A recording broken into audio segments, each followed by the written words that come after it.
What if I told you that right now, millions of people are doing exactly what their bank told them to do, paying their bills on time every single month, and they are still going to be in debt for the next 2 decades? This isn't a horror story. This is the reality of the financial world, and it's probably happening to you right now. Meet Jake. Jake is a smart corporate employee. He works a real job, he pays his rent on time, he doesn't gamble, he doesn't spend recklessly, and he checks his bank account more than most people check Instagram. Jake earns $3,800 a month after taxes. He budgets, at least he thinks he does, rent, food, phone, insurance. He's doing everything a responsible adult is supposed to do. And one Tuesday in September, Jake gets something in the mail that feels like a reward. A credit card. Pre-approved $5,000 limit. Jake isn't a big spender, so he puts it away just for emergencies. 3 months later, his car breaks down. The mechanic hands him a bill for $3,200. Jake doesn't have $3,200 in savings. He has $900 in his checking account and a week until payday. So he does the sensible thing. He uses the card. And that's where the real horrible story begins. The first statement arrives. Balance $3,200. And there in a neat little box is a number that feels very reasonable. Minimum payment due $25. $25! Jake pays $1,400 in rent without blinking. $25 is nothing. He pays it that same evening. He even feels kind of proud of himself. Month 2 pays $25. Green check mark. Month 3 pays $25. Green check mark. Month 6 pays $25. Green check mark. Jake never misses a payment. His credit score actually goes up. In Jake's mind, he's responsible. He's on top of it. He thinks he is winning. But in reality, he is not. One evening, Jake's scrolling through his phone and finds a debt payoff calculator. He types in his numbers. Balance, $3,200. Interest rate, 22.99%. Minimum payment, $25 a month. And he hits calculate. The number shown on screen puts Jake into deep thinking. It was 23 years. Jake will be 50 years old before this debt disappears. A car repair from age 27 will follow him to his 50th birthday. And the total he'll have paid? $6,923 for a $3,200 bill. The bank didn't charge him $3,200. They charged him $6,923 and hid the extra $3,723 inside a number that said $25. Jake stares at the screen for a long time. Here's what Jake didn't know, and what most people never find out. The minimum payment wasn't designed to help you get out of debt.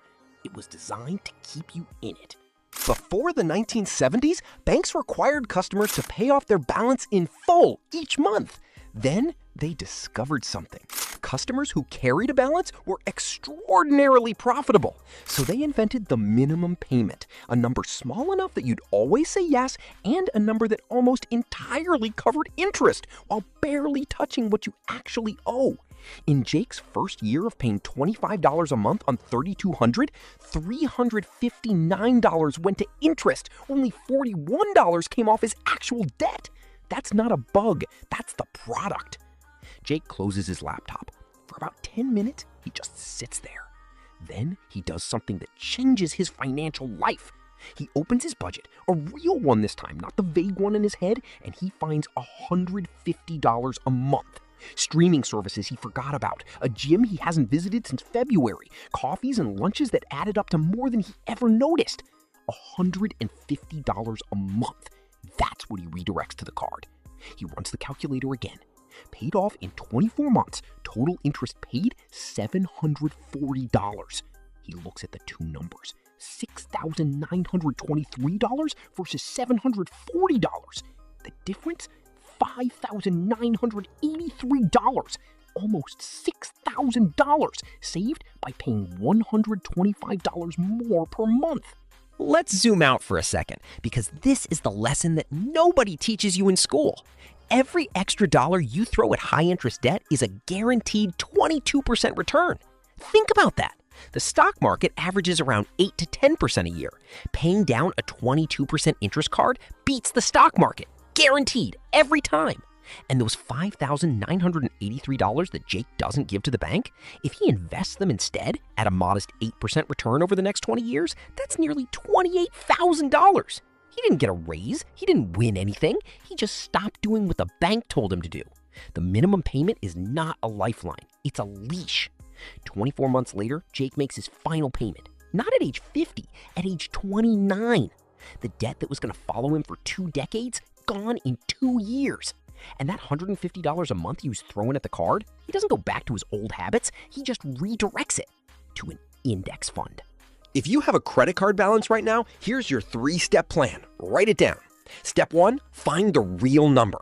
Go to a free debt payoff calculator, I'll link one in the description, and enter your balance, your interest rate, and your minimum payment. See your number. Whatever it is, you need to know it. Step 2, find the extra money.